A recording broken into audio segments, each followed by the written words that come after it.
The following program is for informational purposes only and is not intended as a substitute for professional medical advice, diagnosis, or treatment. Always consult your doctor or a qualified healthcare provider with any questions you may have regarding a medical condition. Do not rely on the information shared on this show for urgent medical needs. If you believe you are experiencing a medical emergency, call 911 immediately. The views expressed by guests are their own and do not necessarily reflect those of the station or its affiliate.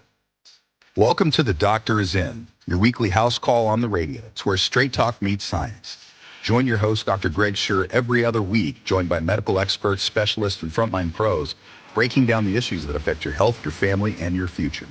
If you've got a question for the doctor, the phone lines are open, 505-243-3333. And now, Dr. Greg Sherr. Oh, yeah, we are back, and we've got our new time slot here with one of my most important guests. We'll get to that in a second. My wife, Erica, and Aaron, as per usual, the consummate DJ from New Mexico. Please call us if you got questions. Today is going to be the most interesting episode we've done. I guarantee it. So give us a call at 505-243-3333 if you have any questions for myself or my guests. Okay, so when I say this is the most important episode, we have what I think is a local, rather humble, but really important dignitary for New Mexico. That's Dr. Nathan Roybal. And he is so interesting and so important, helping doctors fight against the scourge of this medical malpractice problem that we have in the state, but also a very accomplished retinologist, a retinal surgeon. And so I have so many questions, and I want the audience to understand that the crusade to help keep doctors in this state is what Dr. Roybal is all about. He's going to tell us about why we're in such a predicament. But this affects all of you listeners. This anybody who's trying to get health care, trying to see a specialist even, or any kind of doctor. I mean, even a primary care doctor is hard to get an appointment with. And why is that? Because doctors are being driven out of this state. It has to stop. So my first question is, you are a guy who grew up here, did pretty phenomenal educational things, and as a product of New Mexico, and you've achieved the highest possible titles, MD, PhD, through the New Mexico system. Tell me about how you grew up and where'd you go to high school, and what was your New Mexico experience? Yeah, super fun to be here, and thanks so much, Greg. And I got to say, I know you from the hospital, but you wear a pair of headphones really well. You know, it hides my bald head. I'd like to say I look as good. I probably look more like Joe Dirte on the radio than Dirte. Yeah. But no, I definitely am a proud New Mexican. Grew up in northern New Mexico and Mora. Graduated from the smallest school, Mosquito, New Mexico, with a graduating class of 5. It was like you and a couple farm boys, or what? Yeah, it was. It was five kids. So really? I put on my med school application that I was in the top 10 of my graduating class.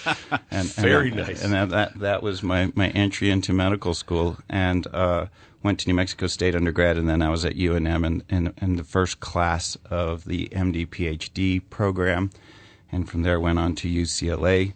Was there, and that's why I'm wearing my Rams shirt. Go Rams today. I know, this is going to be controversial today. I don't know. We're not going to pull any punches. And then went to Iowa for a retina fellowship, and then I'm just very proud to run Retina Consultants of New Mexico here, and that's some of the great work that we get to do in all of our hospitals around the city and care for about 10,000 individual New Mexicans. So the way I know you is I think you do some really exotic pediatric retina cases. Do you operate on kids? Is that right? So our NICU, I think it's really interesting to put them in the context of the conversation that we're going to have today. Yeah. Me and my practice, and primarily me, as the main last line of specialists who could take care of what's called retinopathy of prematurity. Okay. When you're born into the neonatal ICU and you're 22, 23, 24 weeks young, your retinas don't develop normally, and a lot of time you need a lot of assistance, procedures, surgeries, lasers, injections to help develop your retinas. Otherwise, it is a form of blindness that obviously occurs very early in your life. And when we're talking about what we're going to talk about today in keeping doctors in New Mexico, there's not a lot of redundancy in our medical programs anymore. There's Oh, usually God, yeah. one specialist that's left in the state, and that's problematic because we can't afford to lose not a single doctor more. Well, before we go on, I'm just curious about that. So you can save the vision of these premature kids? Yeah, it's a vascular issue, and the retina is. It might be a little less important than the brain. They are intimately involved, and that's okay. Don't get them going. Jeez. Yeah, I always tell people the heart is just a muscle that supplies my organ of interest. So the retina allows us to move around safely in our space. But I say the brain is there just to process what the retina sees. why does it have to be a battle with you? It's so much fun.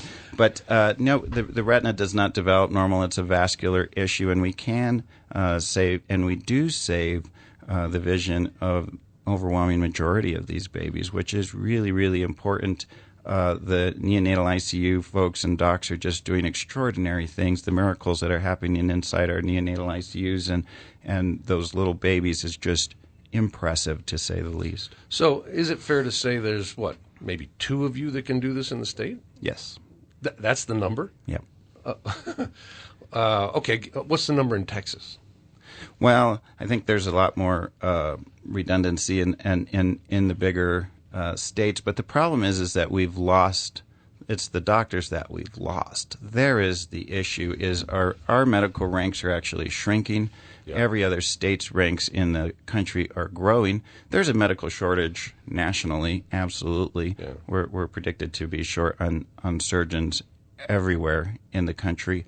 However, New Mexico is the only state that's gone negative in the number of doctors that we have. We've lost 250 docs, about 248 in the last few years since 2019, whereas every other state has added doctors. And so that puts it into perspective. And I would ask your listeners out there, how many of you can't get an appointment, can't have lost your primary care doctor, or you have something, there's you have a skin condition, you can't get into a dermatologist, you have an inflammatory condition, you can't get into a rheumatologist. Right. It's Endocrine, problematic. There's derm. I guarantee you just about every single person who's listening to the show right now is raising their hand saying, yeah that's me. Absolutely. And that's the reason is we just don't have the bodies, the know-how, the expertise within the state, and we need to recruit them. So I guess I'm going to cut right to the chase because this is an issue that's near and dear to my heart, which is it's become absolutely adversarial. And I think the group of us that are trying to keep New Mexico healthcare moving along, I spend a lot of time, new technology, new doctors, hiring. Why has it ended up at a point where the people who are saying that they're protecting healthcare, they're claiming that they're protecting healthcare by pursuing doctors is the lawyers? I mean, the argument is so upside down to me. The doctors are the ones that need to be hiring new colleagues, bringing in new technology, advancing healthcare. And instead, the argument that these lawyers are saying is that they're suing us out of existence for our own good. I don't understand how they can even say that. We have to change the narrative. Well, the narrative absolutely has to be changed. And I think the narrative, the way to start that is this is an issue when it comes to healthcare. Healthcare is a fundamental thing that every single one of us needs. Access. And access to healthcare. But I think when you're saying your prayers with your babies before you go to bed at night, what's the 2 things you hope for? Safety health and safety. Health. Those are the first 2 things. It doesn't even matter what job you have at that point or what car you drive or whether you're going to get that mortgage. Yeah. Health and safety is the fundamental building blocks for any society. And so when you're talking about the suing doctors out of existence in hospitals, that's a problem. But the number of medical mal lawsuits are, in comparison to the number of clinic appointments, is really small. It's in the 0.1 to 0.01% of actual visits. So when you're saying it's an upside down argument, well, it is. I'm trying to argue for the 99.99% of the other patients, which is basically every other New Mexican. And so when we have legislation that is so pro-litigious and suing, that is a problem because you've legislated on behalf of the 0.01% and not the 99.9%. I think we're going to take a break, but I intend to tell a story about a lawsuit that I had to deal with, so the listeners can understand how antagonistic and ridiculous some of these things are. They will attempt to. It's almost like character assassination against doctors just for the attempt to have the opportunity to make money, and that is wrong. It's just wrong. So with that, we're going to take a short break. Can't thank you enough for coming on the show here. I think people are going to be pretty energized when they understand what you and I, but mainly you, are fighting for here. So let's take a quick break. We'll be back. All right, we are back. The doctor is in with me, Dr. Greg Sherr. We're taking your phone calls, so the phone lines are open, 505-243-3333. I'm here with my esteemed guest, Dr. Nathaniel or Nathan? What should we call you? Nathaniel or Nate are the Nate. two. All right, we'll go with Nate because we know each other. Nate Roybal, just one of my most admired guests, probably the most important that we've had on this station. Do you want to briefly talk about your practice? I think you own and run a really impressive place it's just off of Paseo.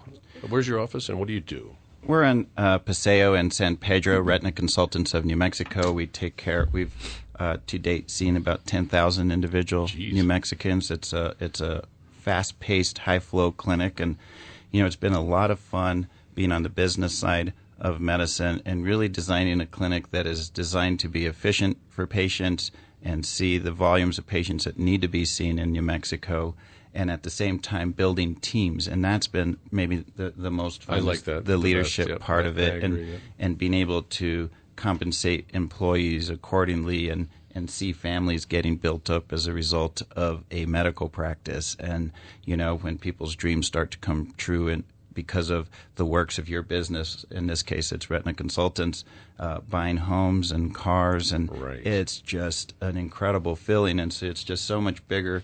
The patient is obviously the center and why we do that, and then the team is just an added bonus. And so I've always said it was a dream of mine to try to change the world.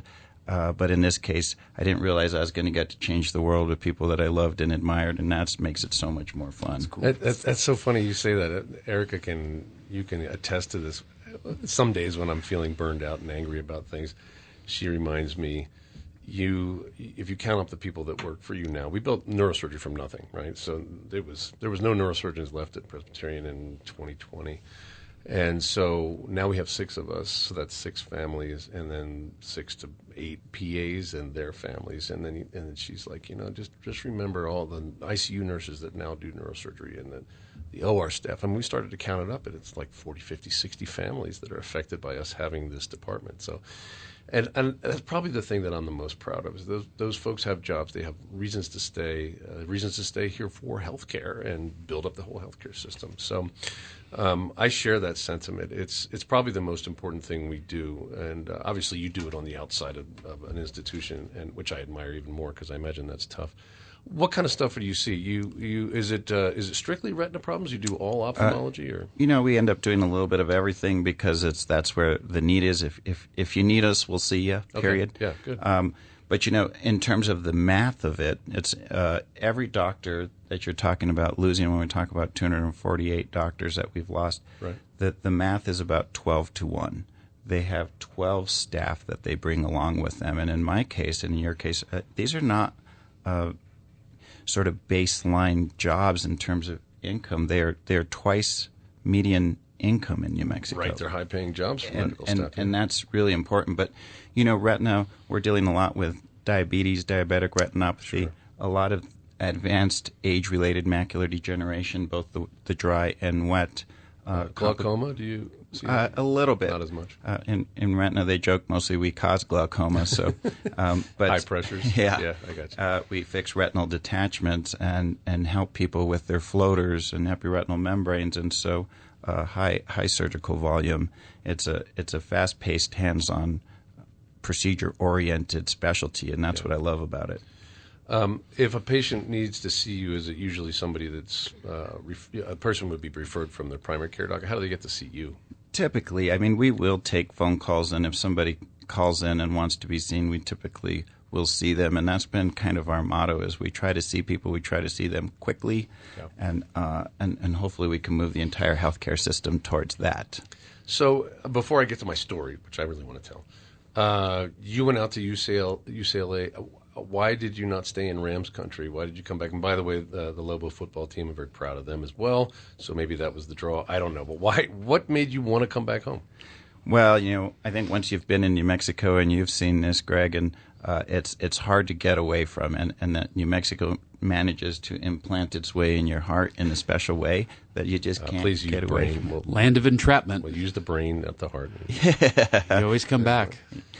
But I have a huge family here, and I think that's why I've been such a fierce advocate for health care and don't stay in my lane, and have gotten involved very much so in the legislative, because when we're talking about rural New Mexico health care, that's my family. Being able to deliver babies in Las Vegas, New Mexico is important to me. Oh, wow. That's my sister. So these sort of things, I have about 35 nieces and nephews in this state. So, the health care to them is important. Is your family like a long-term landowner or something? Were they always here? They've been here since the first Roybal who came in, Ignacio Roybal, after the Indian pushed everybody out in 1680, the Indian revolt of 1680. You guys have been here for some time. and then he came back up, and that's where the origin of Roybal in New Mexico is. And so it's been since then, but it's a fun legacy. But if there's one thing I've learned, I definitely will never claim a Roybal on the radio, especially. My legacy is. It's pretty funny. So my middle name is Truitt, and the Truitts were ship captains on the East Coast, and that was the story we were told as kids. And then I looked into it a little bit, and they had these big four-masted schooners, and they used to leave Maryland and the Chesapeake Bay with grain and rye and other things, and go down to Brazil along the coast and bring back sugar cane. And so then the more I looked into it, it was more like, it wasn't just rye, it was like actual Kentucky bourbon that they were running down. and then the more you looked into it, it was like I think they were pirates. I don't know. This has definitely come full circle for me. Yes, it has. So let me tell my story, which is I was amazed. This is several years ago now, but I was sued. Eventually, the lawsuit was thrown out, thankfully. But I do a lot of risky surgery. I do brain surgery. I do things that most people can't do, and this state doesn't have a lot of people that do what we do. So, for example, this was a patient that had come in, couldn't walk anymore, had prior hardware in their back, and fell and broke some of the screws, and there was pressure on nerves and spinal cord and all that kind of thing. And so I took the patient to surgery and removed all of the broken pieces, put them back together, and this gentleman woke up with a numb nipple. And because he claimed that he had been on the operating room face down with pressure on the nipple for too long. And he wanted many hundreds of thousands of dollars for that. So you can sue a doctor for anything, even if that doesn't make sense. Now, by the grace of God, there was no other expert neurosurgeon who wanted to testify that my surgery, and I'm pretty quick at what I do, was extraordinarily long. That was his claim, is that the surgery took too long. Based on what? Didn't matter. He was able to make that lawsuit. And so there's like an industry. There are lawyers and willing patients that will manufacture a case out of with no evidence, but they will go after a physician or a surgeon in attempts to just make money off it, because this is just about money for a lot of people. Greed. And are you running into that? Is that what you're seeing? It certainly is a thing. And I think when you're talking about this particular person and suing you, and I think doctors being on edge, and the truth is, if you or someone you love is on that operating table, the last thing you want is a doctor has any portion of their brain occupied with fear of, am I going to get sued if I? Yeah. You want 100% focus on the task at hand, which is saving that person's vision, their limbs, their life, and that's what we're running into and when we have a doctor shortage, the people who are most impacted earliest are the poor and the sick. and those who cannot defend themselves, which are those babies in the neonatal ICU. Like you say, you're the only one who can do some of the things that you do, Right. and I feel the same way. Unfortunately, other people who can do those things are not doing them. There are other specialists who theoretically could do these babies, but they choose not to because it's been too risky. And so because of that risk, they've said we no longer do those procedures, which is a detriment. They're intimidated. And that's the problem to the very sick. Do you think that practicing in today's climate is become defensive for you in a sense of, do you think that providers are operating out of a place of defense where they're like, you know what, maybe we should just do some more tests, and it becomes more testing, higher cost? Mm-hmm. I think yes. In defensive medicine, there's certainly a place for that. Obviously, you want to be within the realm of things that make a lot of sense.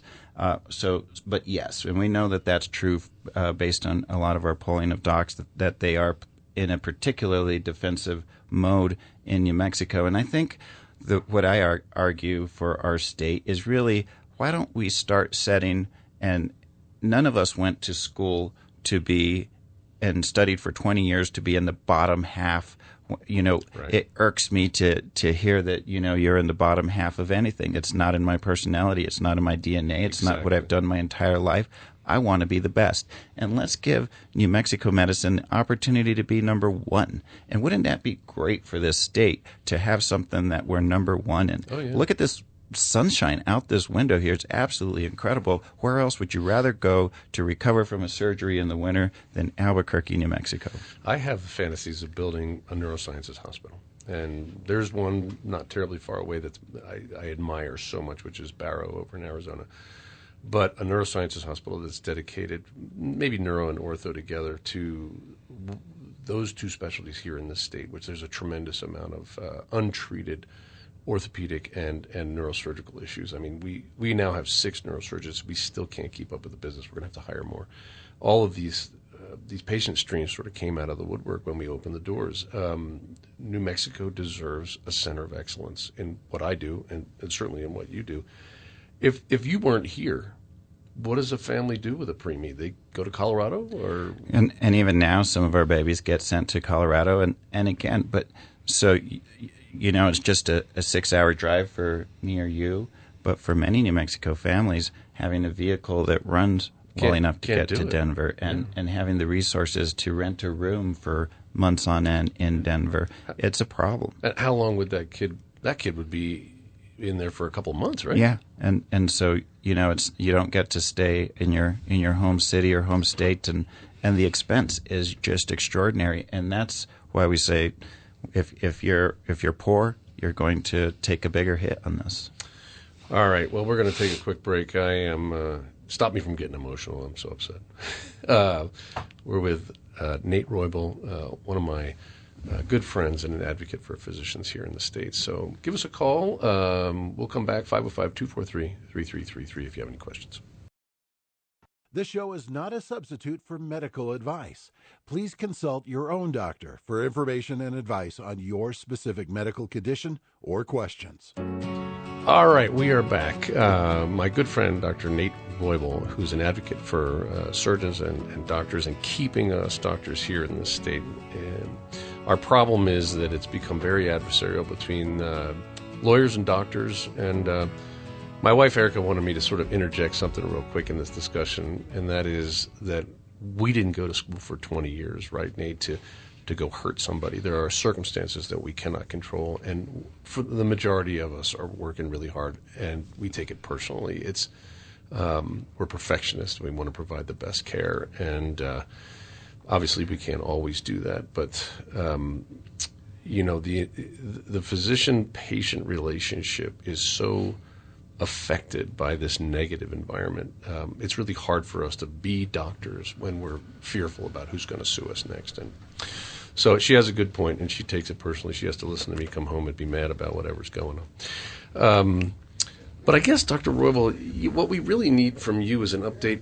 The people probably need to understand, are there legislative efforts on behalf of us doctors to keep us here and change the environment? And then I guess the second question is these these caps on pain and suffering that New Mexico doesn't have, but our surrounding states do have to protect their doctors. Can you give us an update on what's happening in the state legislatively? Absolutely. And in order to do that, you have to understand we lost all these doctors starting after 2021 when a bill where we rewrote the medical malpractice law. They changed it in the night. I think it was HB 4 maybe. 75. House Bill 75. Okay, and 75. we rewrote that on a Zoom COVID session, and it was definitely written in the dark in the dungeon and didn't have any of the input that it needed. But the gall. And ever since then, there's just been this massive fallout. And lawsuits have skyrocketed. We're 3 times our neighboring states. That's amazing. I see a lot of lawyers from outside the state. They come here and get privileges just to sue. Right? Yeah, absolutely. Because it's more lucrative. The $412 million suit that got settled was an Iowa lawyer. So that money went. That was the new mail. Yes, sir. Yeah, the situation isn't even good for the lawyers here. No, it's not. And but you're right. Doctors do feel bullied as a result of the number of lawsuits. It's the second highest in the country. Any way you calculate it. Where's number one? I mean, it used to be Pennsylvania, but Pennsylvania got fixed, I'm told. So I'm pretty sure we're headed to the top. My wish is true. We get to be number one at something. Boy, oh boy. But the lawsuits are problematic because doctors do this not for the money. We really have the community's well-being at heart, and every patient matters to us. And when you get sued and get called a criminal and a terrible person, and it's personal. I got a lot of arrows in my back. Yeah, and so I think those are the things that there's a moral injury to doctors as a result of these lawsuits. And one of the things I think it's a nice foray into this is you're going to hear a lot what's happening legislatively. And I'm not a big complainer. We've been working endlessly. I think there's a plan to fix this thing. I feel there's a coalition of people behind you now, which is new, isn't it? It's incredible. We have some great folks. I think New Mexico put out their report, which was really useful, and they've been on this station. We have some Citizens for Healthy New Mexico, Patients Primero, Patient-Led New Mexico, and so you just see these groups starting to form because this is New Mexicans. This is Americanism at its best. I think the patients are finally waking up to the idea they have to protect the healthcare system that they want, and I'd say that's new in the last year. Would you say? For sure, and I think the nice thing is another word that you could call patients is voters. Advocates and voters, right? We have to take it to the streets. So all of us are voters, and that's what we ultimately want. We want access to great health care. The things you're going to hear legislatively, unfortunately, the governor has really jumped in on this. She's held a couple summits at her mansion that have had the stakeholders present, and we've been working really hard for months now on language. There is a meaningful bill coming up, and just to give the listeners a little idea what we're going to be working on, one of the words you're going to hear a lot of is punitive damages. We feel that's the number one thing that needs to be fixed in this 30-day session. Punitive damages are a part of a lawsuit that has nothing to do with making a patient whole. Making a patient whole happens in the compensatory damage side, and that's the part that has the $1 million cap. Punitive damages in our state are uncapped completely, and that's an uninsured liability, and that's what has a lot of the House of Medicine running scared, is that this is your home and your car and your brokerage accounts and any financial well-being that you have. And this is why when you say doctors feel bullied, well, yes, their actual financial welfare is and your family. It's not an insurance company that you're going after. It's not somebody with, this endless amount of money. You're going after someone's entire life. And we're just out here trying. And that's true for the individuals in terms of myself and Greg, but it's also true for the hospitals. They cannot insure against. They don't have endless money. I mean, people think they do, but it's not true. Your ability to build a neuroendovascular suite takes literally tens of millions of dollars to do and do it right. And when you're pulling that money out for punitive damages suits, which there's been several 10 plus nuclear $1 million suits, you can't do that. And Right. so this is where we're removing precious resources to be able to grow our medical system and harming our institutions and scaring off individual providers. Is it true? I mean, the greed problem is what gets to me. Like, I don't understand greed. Are these lawyers making 40% of these settlements? If you get a $10 million settlement, the law firms are making that much money? We don't know how much money because they don't disclose it. But from what we've gleaned from the media, for example, that new mail suit got talked down to $90-ish million. And the attorney, which was published in the paper anyway, it was going to keep $45 million. $45 million. You know what I could do with that? That's just that. That's not even the fees on top of that, because they're wow. stacking fees on top of that as yeah. well. So that's a whole nother layer to this. So it's very feasible that the patient in one of these situations sees a minority of the judgment then. Oh, absolutely. Absolutely. And so if you want to talk about an injustice, there's the injustice. Yeah. The punitive damages is going to be, like I say, the most important thing. There's other things in this 30-day session that you're going to hear legislators talking about. The medical compacts, is that important? Yes. Gross receipts tax, is that important? Yes. None of that is going to fix, though, the loss of doctors. The desire to stay in the state. You have to fix the medical malpractice. And the analogy that I use for that is if you go to the shiny new school on the hill and it has great teachers, math and science, and really good recess toys and amazing lunches, if you're getting bullied there, you're going to leave. So you could put as many shiny things around New Mexico, and we need to do that because we need to be competitive. But until you get the bully out of the play yard, it doesn't matter. Yeah. And I'm sorry. Go ahead. And the other thing, too, is a lot of people don't understand what happens to a doctor if they get sued and there is a large settlement against them, and what that does to their career after the fact, and how it limits their ability to practice medicine at all. And so while you think that, your numb nipple is going to get you this large amount of cash, what you're doing to the doctor and the reputation and their ability to practice medicine and get credentialed at other hospitals is completely hindered for a long, long time. Yeah, we've known neurosurgeons that couldn't practice again, and it's how do you fight against that? That reputation problem. So I am curious. I would like to go to the mansion where the governor is.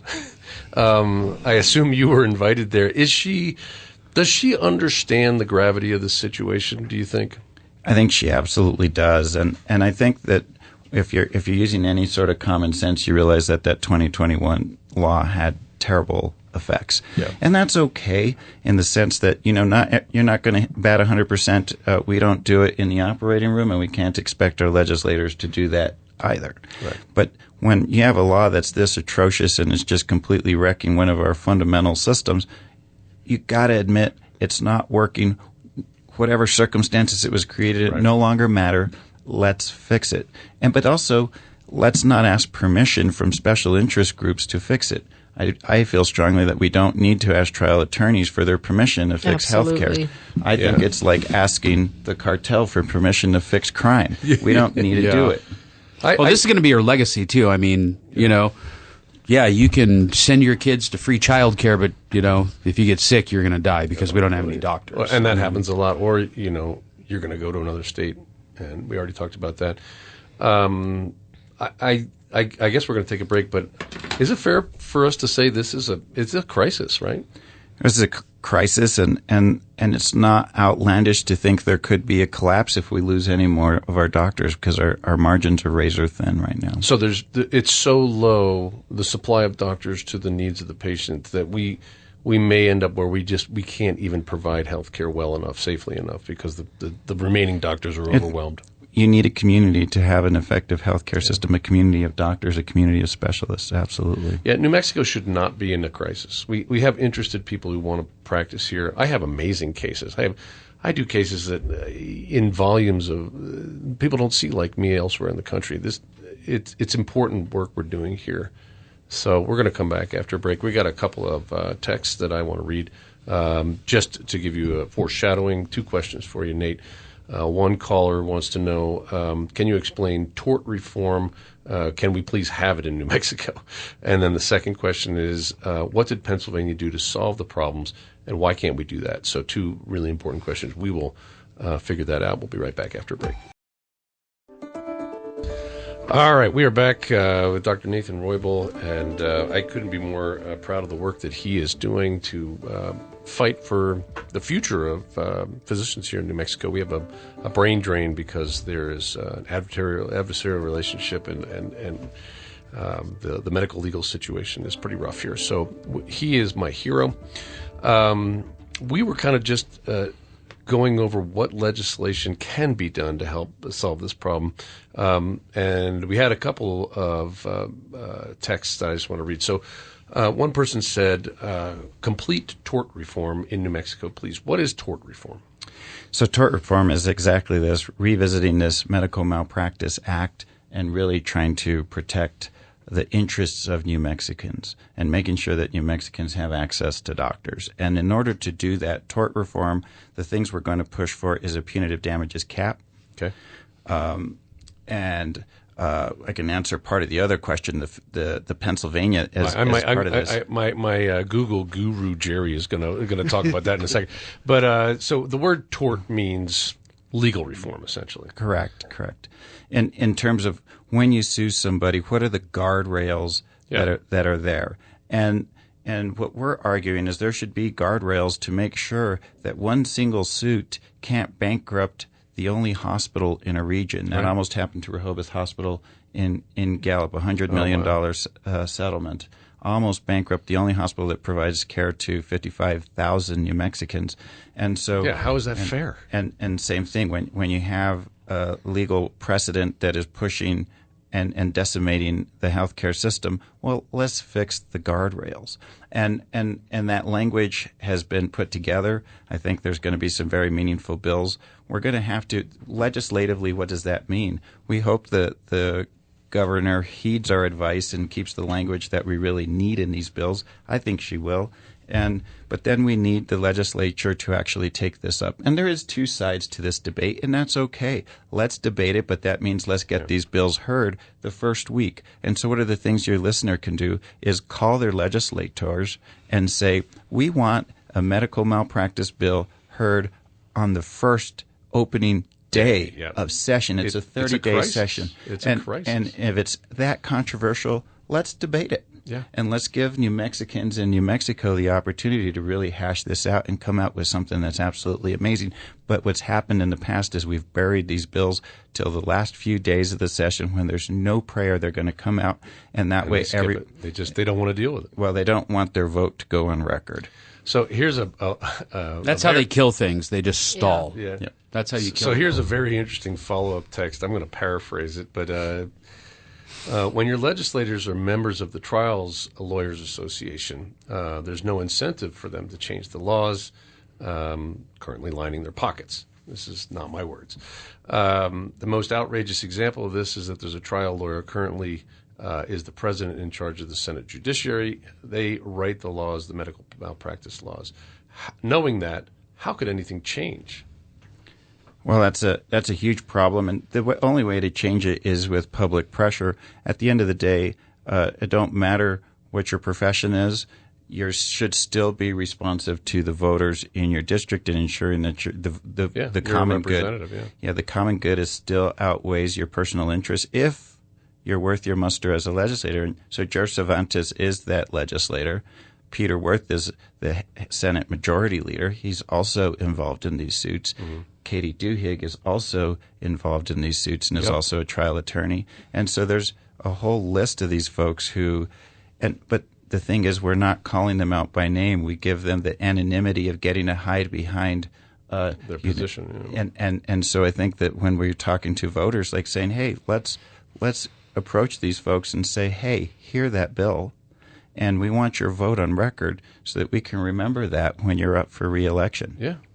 The people have to – you got to advocate for themselves, right? I mean, That's what's going to change this. Well, and there is a potential that you're an amazing legislator, but you have a conflict of interest when it comes to medical malpractice, Right. and you should recuse yourself from Instead those of writing the bills like That's Damon legit. Eli and Brian Egoff did. Yes. You know, and then Brian Egoff filed the first lawsuit, from what I understand. Yeah, help with legislation, and then Jared, you want to talk? I think you had a chance to look up the Pennsylvania question. Yeah, just really quickly, Pennsylvania did some good and bad.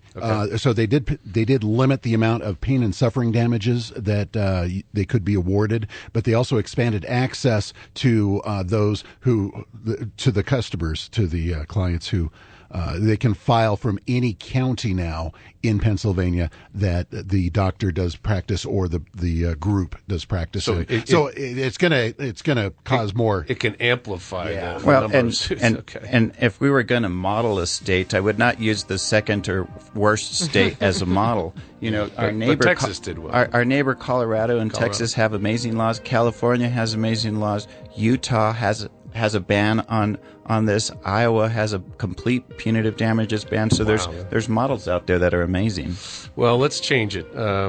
We are here with Dr. Nathan Roybal, an advocate for healthcare in this state, and we need some reform. So thank you so much for the work you're doing. We'd hope to have you back on. The doctor is in, please KKOB. call your congressman. And call your This congressman. show is not a substitute for medical advice. Please consult your own doctor for information and advice on your specific medical condition or questions.